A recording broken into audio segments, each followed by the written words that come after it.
Yo, what's poppin', Low Gang? First of all, sorry if I sound disgusting. My allergies have been wrecking me these past few days. Spring has indeed sprung, much to my chagrin. This is hell. I'm also in a hot car, because I always record in my car, and it's finally getting to that time of year where it's boiling hot outside. Things are not great for the bagel up here in Illinois with the most bipolar weather imaginable. But that's not really what I wanted to talk about today. We're actually not doing a Patreon rant or anything like that. I wanted to talk about this topic that's been on my mind a lot lately, and I'm not necessarily sure if I even have a broader point that I want to make in this video, but it's something that I'm thinking about a lot and that I'm sure in due time, probably within a year, my thoughts will be far more developed on it. And that's the dichotomy between marketable YouTube content and personally fulfilling YouTube content. Now, back in the day, if you watch Crusade against UHC YouTubers, you can't. It's literally blocked on copyright grounds, and I hate that video so much I consider that a good thing. But if you were to watch it, it's essentially a takedown of the content in the Minecraft UHC sphere at the time on YouTube. And, I was upset that there wasn't better content in that niche. And one of the things I hammered home in that video is that content, like the only good form of content, is something that is creatively fulfilling. And this manifested in me critiquing their titles and thumbnails in one part of the video. And the reason why is because at the time I considered thumbnails an art form. Which they are. They are a form of art. But what I saw in these thumbnails was people trying to get as many clicks as possible, and I thought that was a bad thing. I was like, no, this is like clickbait garbage, it's obnoxious, I hate it. And so I really went ham on them and was like, dude, just change the titles to something that is good and, sounds good. But then, as I got older and a few things happened, I realized that, well, if you want to make YouTube your job, you have to, at some level, sacrifice artistic integrity. And what really got me thinking about this was when I talked to Sputtle. Now, he was a guest for one of the Castaway Anime podcasts. He goes by Totolini on YouTube. I call him Sputtle because that's his Discord handle, and I think it flows off the tongue a lot better. I always forget his channel name because I just call him Sputtle. He's my favorite guest we've had on for the podcast, by the way. Sorry if you're another guest. Actually, no, I'm not. No, I'm not sorry if you're another guest on the podcast and you're hearing this. Screw you. I'm kidding, but because he's, himself an Anituber, also, Sputtle likes to talk. If you give him a prompt, he could probably go on for 15 minutes without any further prompting on your end, just ranting about whatever you just said. He really likes to talk, and that's what makes him fun to talk to. That's his niche in conversation, I guess. God, my sinuses are wrecking me. I'm so sorry for how I probably sound right now, but we were talking about, as a bunch of Anitubers in a voice call do, we were talking about anime YouTube. Because he's really into it. He, like me right now, and me even at the time, although I hadn't, at the time we had him on the podcast, I hadn't actually finished my Tomazaki video yet. And so he was talking to me, like, right, as I was nearly completing it.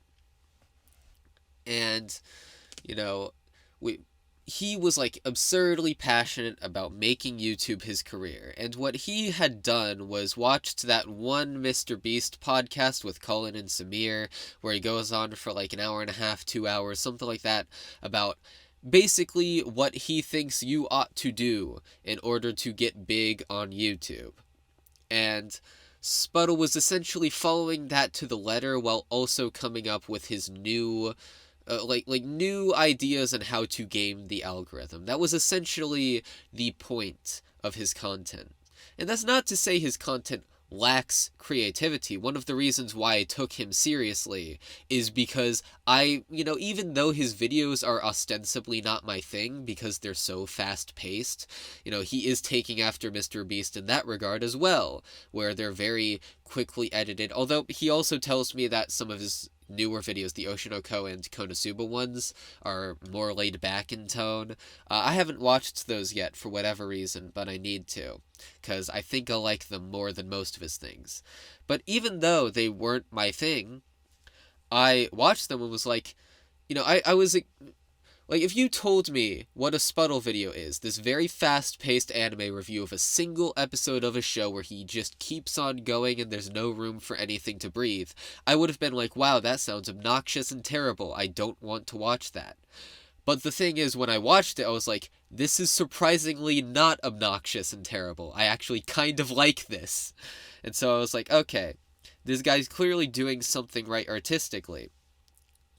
But one of the big things he focuses on for his content is, he'll put out a video and then think to himself, why did this fail in the algorithm? Or, inversely, why did this do well in the algorithm? And he will change his titles and thumbnails if he thinks that will get them more views. And he will... A lot of how he goes about creating his content on even a creative level is, okay, people don't like it when I do this, I'm going to do this instead in the hopes that people stick around longer. The videos are made in order to maximize retention, sort of like Mr. Beast does. And they, he has this style he's described to me of, going back and forth with negative and positive criticism because people, receive the video more positively that way. And that was all new to me at the time I had heard it, because my gut instinct for how to create content is, don't think about how to market it at all, don't think about retention, make what I think is the best video. I think the core difference is when, I don't want to put words in Sputtle's mouth, right, but the impression I got was that when he uploads a video, he thinks it does well if people like it. Whereas when I upload a video, what my, gut instinct is in order to critique the content is to think, do I like it? Is this a video that I would like, that I would think is the best anime video ever? And what that means for me is that my channel is filled with what I think are the best anime videos ever. Just the best YouTubing possible. You got the very specific editing style, very specific scripting style. It's all to my liking.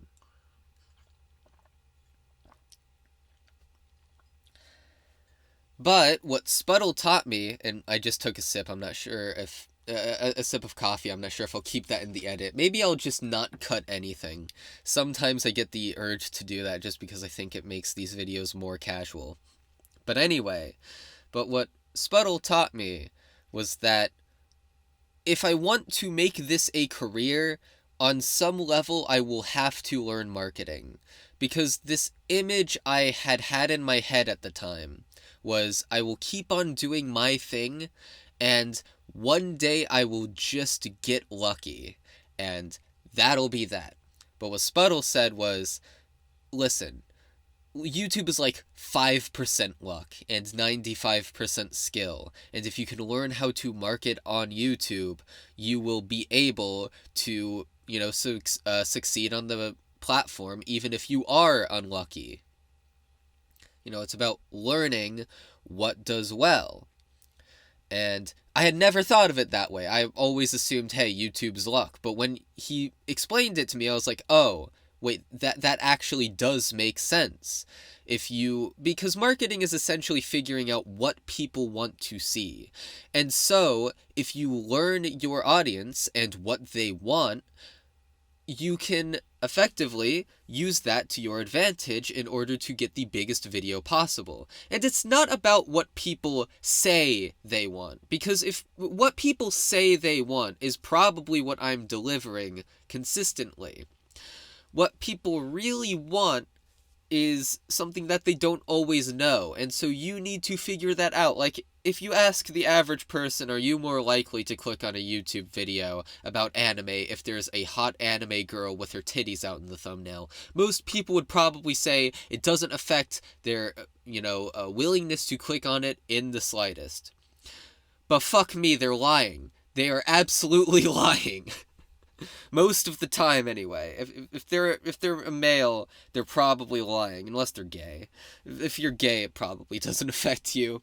Or if you're a girl, or something like that. Whatever. The point is, people don't always know what they want. But if you can figure that out, your video will be what they watch. But the thing is, although marketing is on my mind, I've, for the past few months, I guess, tricked myself into believing that I had altered my content for the sake of marketing. And what I mean by that is that, okay, so when I released the Tomozaki video, the main point of that video was just to have another video. And Spuddle was telling me, yo, if you want to maximize views on this, keep it, on your computer and then release it right as Season 2's about to come out. Because that'll make it super pop off in the algorithm. There was not a chance of that happening. I wasn't going to wait to put out that Tomozaki video. I just wanted something out. And Spuddle, one time was asking me, how many views does the Tomozaki video have? And I said, it had, 700 at the time or something like that. Excuse me. And he said he told me that's 700 more views than it should have gotten because, oh my god, nobody cares about Tomozaki. You are the only person who cares about Tomozaki enough to talk about it for 2 hours and 49 minutes. And he's right. It sounds blunt, but it is literally objectively true. So I was like, okay, from here on out, I'm going to make more marketable videos. But what I realized is that I have a tendency to make a video based on what I want to talk about and then retroactively justify why it's a good idea from a marketing perspective. Fucking the Onimai video. That's my biggest video. It has 240,000 views, and you'd think, oh, this was some sort of marketing genius. You planned out everything from the very beginning. The reason why the Onimai video did well was because Onimai was one of the biggest shows of the season. It was exceptionally popular in Japan and still pretty popular in the West. And not many people were talking about it. I know if there were a few videos out there, but those videos had dog shit thumbnails. My video had the best thumbnail, so when all the Onimai videos were stacked up against each other at the time it came out, mine cleared, because I had the most appealing thumbnail and they didn't. And I was talking about a show that no one had a big definitive video essay for yet, that people wanted a definitive video essay for. And so I supplied that and met the demand. And, that is, a Spuddle certified technique of looking back and being why did that succeed? But I didn't plan it that way. No way in hell did I have that figured out. No, I didn't think to myself upon making it, alright, this is the perfect show to make a video on this season. You want to know why I made that Onimai video? It was because Onimai was my favorite show that season. There was no other show that season that I cared about except for Kana, which I didn't watch. I still need to watch it. I want to make a Kana video someday. I want to finish the show first, though. And you can see a similar thing with my Mashal video. So my Mashal video, I originally wanted to make a Magical Destroyers video, and I told all my patrons and the people on my Discord server, hey, I have this Magical Destroyers video that I'm working on. And I didn't come up with that idea because I thought Magical Destroyers is going to get the most views. I came up with that idea because I just liked Magical Destroyers. But then I got to episode 4 and thought, you know what, I don't want to make a video on it anymore, so I'll make it on Mashal instead. Because I was caught up with Mashal, and I liked it, and I thought, okay, well, I'll just shit out a quick video, right?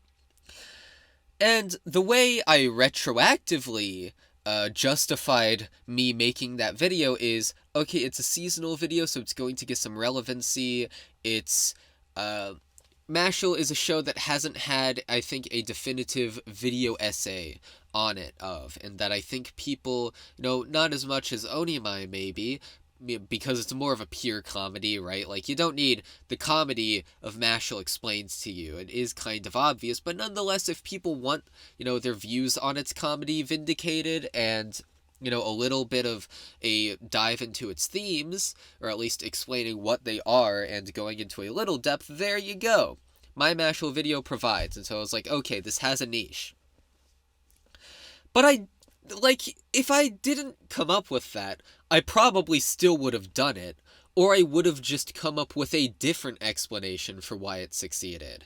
You could just as easily say, the video is 12 minutes long, that's not a lot of time to make a good point.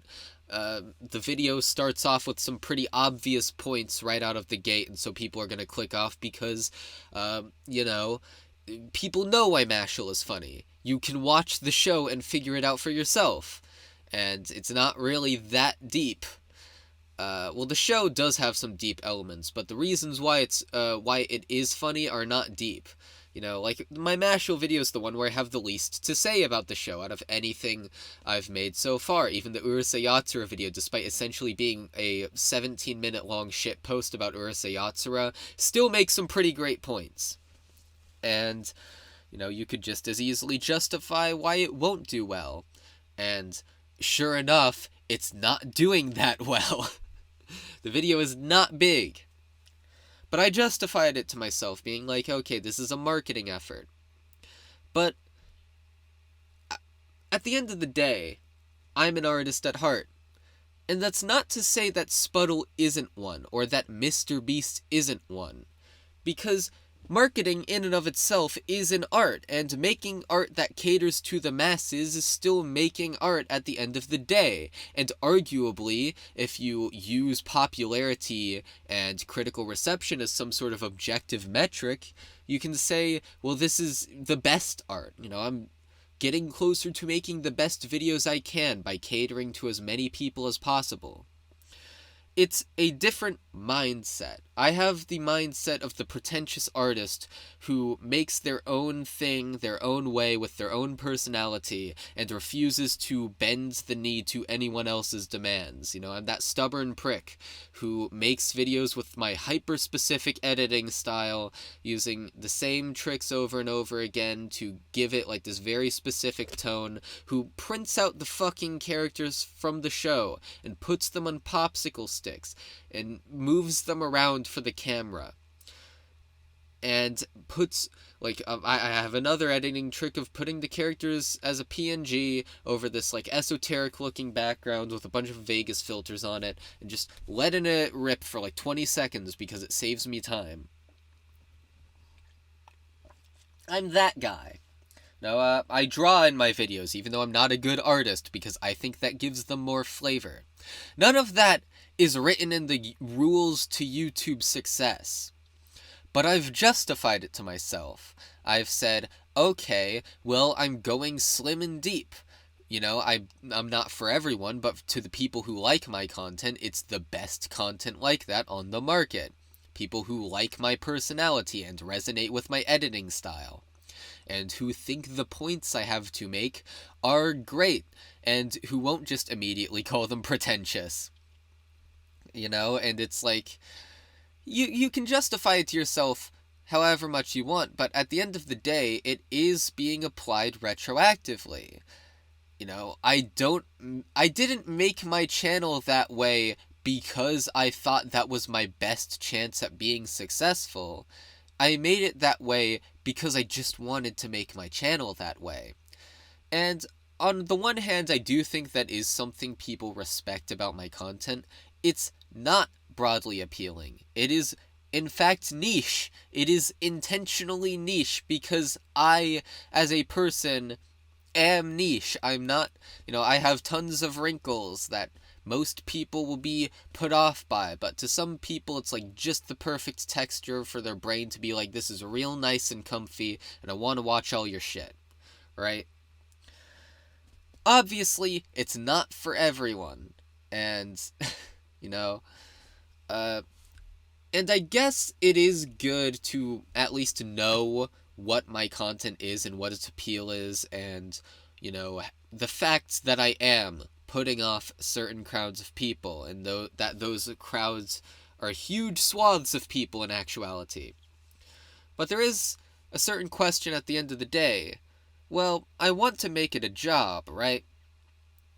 And you can't make a job out of YouTube with 5,000 subs. My Mashal video made me $1.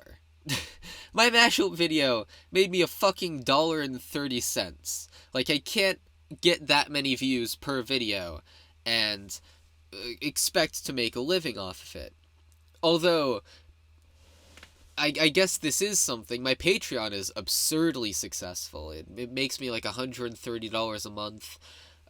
Even though I have 5,000 subs. Like, that shouldn't be possible, but it is. I make a lot of money off of Patreon. And not even Spuddle's Patreon makes that much, so hey, maybe I'm winning in one regard. But I guess that is a testament to what kind of content it is. It's the Digi method of making this hyper-specific niche of content that resonates with certain types of people a lot, who will then patron you in order to see more of it. And to me, it's like an interesting dichotomy and an interesting topic to, talk about. But at the end of the day, there is some amount of sacrifice that needs to be made for marketing. And sometimes I think to myself and I'm like, I haven't done a good job of marketing so far. I'm bad at it. I'm very bad at being a marketer. And I know most of my fans wouldn't want me to pivot more into that.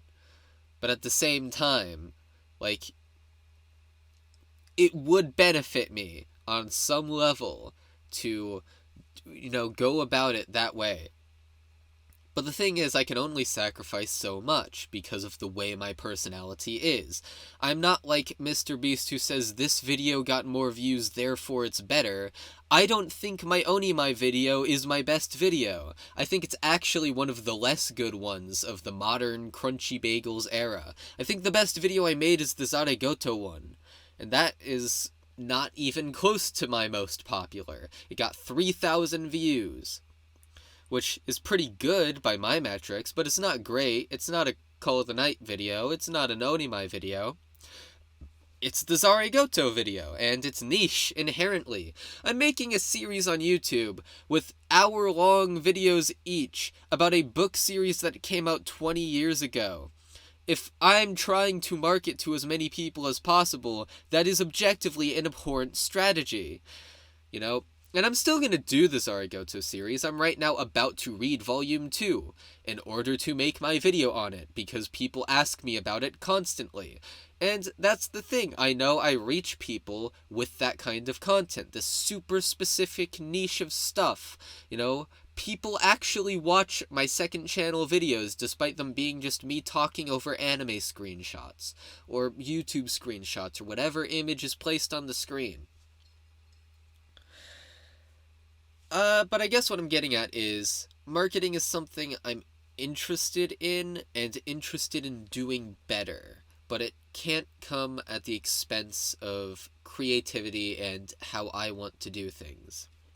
What I'm currently experimenting with, because the Mashal video didn't do very well, every day, because here's the thing, it's about a currently airing show that doesn't have any big, video essay on it that sums up all the things that are good about it, right?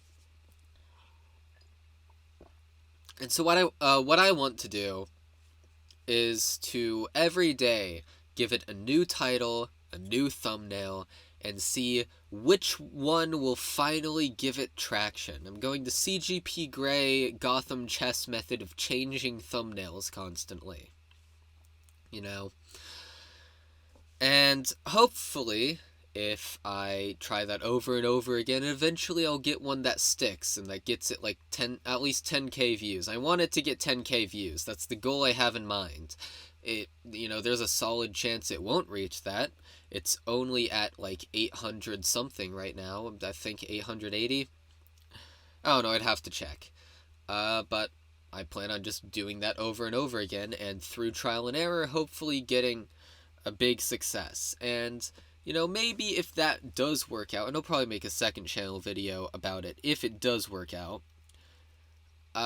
maybe that can be the strategy of making the videos I want to, having a marketing plan, but if that doesn't work, just keep on, like, forcing it until it sticks, and, like, trying to jam my dodecahedron personality into whatever shape the YouTube metagame is right now, and just seeing, like, can it work? Can I fit this shape that is Crunchy Bagels into this very, this very complicated idea of marketing to the YouTube community? I'm not sure. It's something that weighs on my mind very heavily, especially since it dictates my future prospects and ability to make art. But hey, at the end of the day, I know my videos are good, and I know that people do care about them. And maybe, even if I don't become some huge anime YouTuber, the individuals who do care about it can care so much that they'll donate to my Patreon. This video was just a veiled shill. Donate to my Patreon right now. This is an order. Your family is hostage. This is a threat. Actually, is that allowed on the YouTube guidelines? YouTube, that was a joke. Don't ban my channel. See ya.